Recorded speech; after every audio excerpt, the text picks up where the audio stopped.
So I'd like to take a few minutes and explain a couple myths about qualified immunity, and then explain what qualified immunity actually is.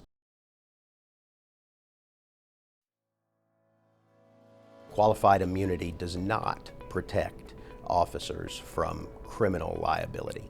So if an officer commits a crime, he or she can be arrested for committing that crime. Qualified immunity only applies in civil lawsuits.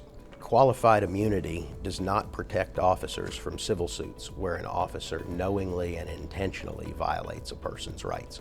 So now I'd like to talk a little bit about what qualified immunity actually is.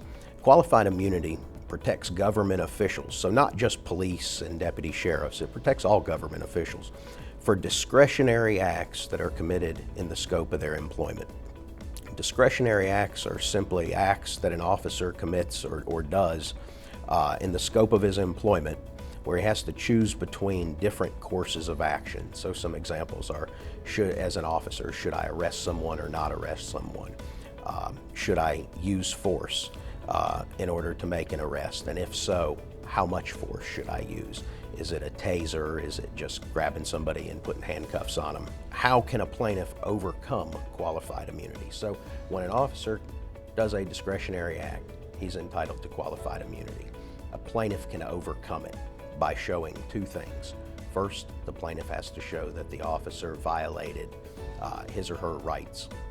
And then secondly, the plaintiff has to show that the right was clearly established.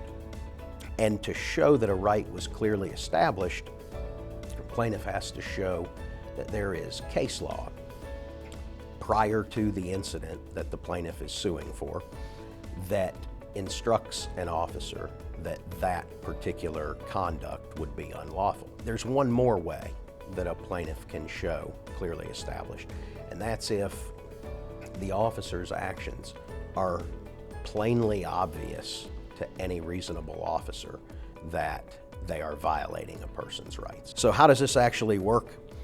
So a plaintiff would file a lawsuit against an officer and allege that the officer violated the person's rights. If the act was discretionary, an officer would file a motion for qualified immunity. Then the plaintiff would respond to that motion, and they would need to produce facts and evidence to show that one, the officer violated that person's constitutional rights, and two, that the law was clearly established such that any reasonable officer would have known he was violating the rights. If the plaintiff can show both those things, then the officer does not get qualified immunity. And additionally, if the plaintiff can show that that any reasonable officer would have known that he was violating the person's constitutional rights, then the officer would not be entitled to qualified immunity.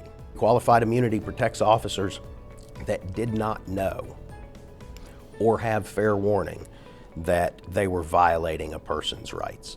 If they had fair warning, it doesn't protect the officer, and if it was plainly obvious that they were violating someone's rights, it does not protect the officer.